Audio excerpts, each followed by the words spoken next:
These are the names of the sons of Israel who went to Egypt with Jacob, each with his family: Reuben, Simeon, Levi, and Judah; Issachar, Zebulun, and Benjamin; Dan and Naphtali; Gad and Asher.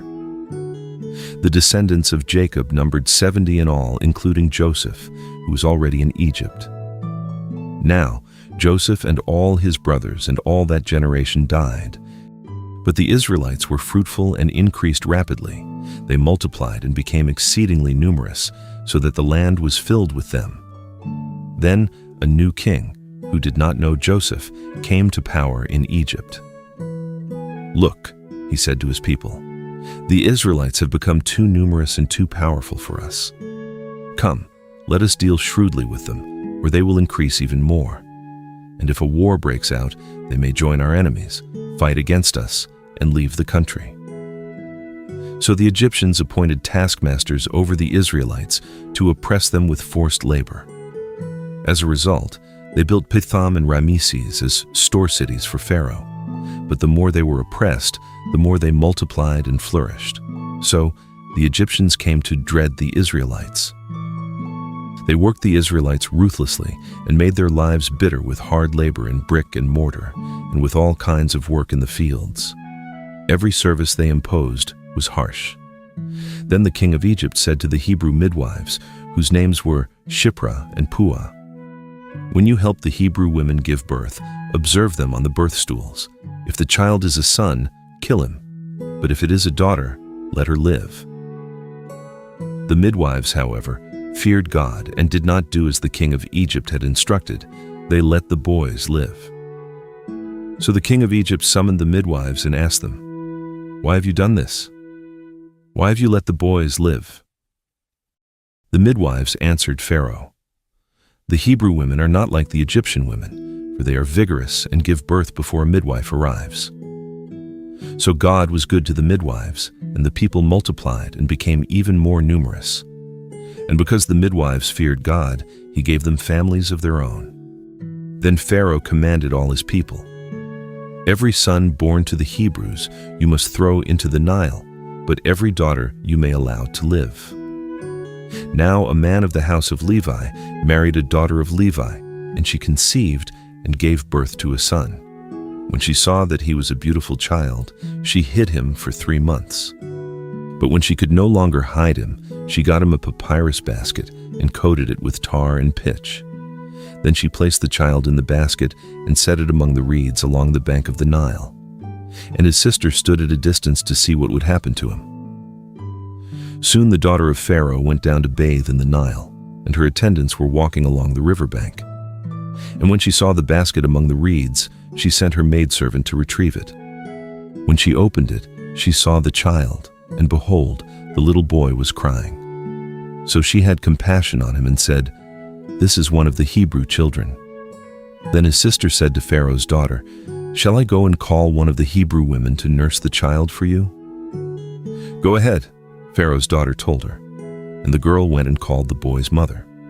Pharaoh's daughter said to her, "Take this child and nurse him for me, and I will pay your wages." So the woman took the boy and nursed him. When the child had grown older, she brought him to Pharaoh's daughter, and he became her son.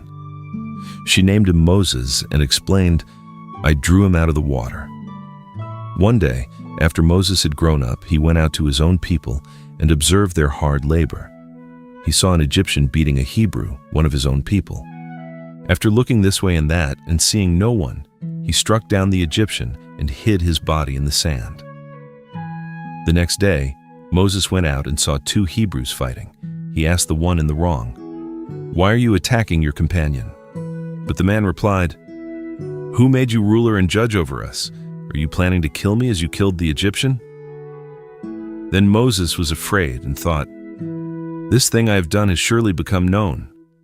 When Pharaoh heard about this matter, he sought to kill Moses. But Moses fled from Pharaoh and settled in the land of Midian, where he sat down beside a well. Now the priest of Midian had 7 daughters, and they came to draw water and fill the troughs to water their father's flock. And when some shepherds came along and drove them away, Moses rose up to help them and watered their flock. When the daughters returned to their father Reuel, he asked them, "Why have you returned so early today?" "An Egyptian rescued us from the shepherds," they replied. "He even drew water for us and watered the flock." "So where is he?" their father asked. "Why did you leave the man behind? Invite him to have something to eat." Moses agreed to stay with the man, and he gave his daughter Zipporah to Moses in marriage, and she gave birth to a son, and Moses named him Gershom, saying, "I have become a foreigner in a foreign land." After a long time, the king of Egypt died. The Israelites groaned and cried out under their burden of slavery, and their cry for deliverance from bondage ascended to God. So God heard their groaning, and he remembered his covenant with Abraham, Isaac, and Jacob. God saw the Israelites and took notice. Meanwhile, Moses was shepherding the flock of his father-in-law Jethro, the priest of Midian. He led the flock to the far side of the wilderness and came to Horeb, the mountain of God. There the angel of the Lord appeared to him in a blazing fire from within a bush. Moses saw the bush ablaze with fire, but it was not consumed. So Moses thought, "I must go over and see this marvelous sight. Why is the bush not burning up?" When the Lord saw that he had gone over to look, God called out to him from within the bush, "Moses, Moses." "Here I am," he answered. "Do not come any closer," God said. "Take off your sandals, for the place where you are standing is holy ground." Then he said, "I am the God of your father, the God of Abraham, the God of Isaac, and the God of Jacob." At this, Moses hid his face, for he was afraid to look at God. The Lord said, "I have indeed seen the affliction of my people in Egypt. I have heard them crying out because of their oppressors, and I am aware of their sufferings. I have come down to rescue them from the hand of the Egyptians, and to bring them up out of that land to a good and spacious land, a land flowing with milk and honey, the home of the Canaanites, Hittites, Amorites, Perizzites, Hivites, and Jebusites. And now the cry of the Israelites has reached me, and I have seen how severely the Egyptians are oppressing them. Therefore, go, I am sending you to Pharaoh to bring my people the Israelites out of Egypt." But Moses asked God, "Who am I, that I should go to Pharaoh and bring the Israelites out of Egypt?" "I will surely be with you," God said, "and this will be the sign to you that I have sent you. When you have brought the people out of Egypt, all of you will worship God on this mountain." Then Moses asked God, "Suppose I go to the Israelites and say to them, 'The God of your fathers has sent me to you,' and they ask me, 'What is his name?' What should I tell them?" God said to Moses, "I am who I am. This is what you are to say to the Israelites. 'I am has sent me to you.'" God also told Moses, "Say to the Israelites, 'The Lord, the God of your fathers, the God of Abraham, the God of Isaac, and the God of Jacob, has sent me to you. This is my name forever, and this is how I'm to be remembered in every generation. Go, assemble the elders of Israel and say to them, 'The Lord, the God of your fathers, the God of Abraham, Isaac, and Jacob, has appeared to me and said, I have surely attended to you and have seen what has been done to you in Egypt. And I have promised to bring you up out of your affliction in Egypt, into the land of the Canaanites, Hittites, Amorites, Perizzites, Hivites, and Jebusites, a land flowing with milk and honey.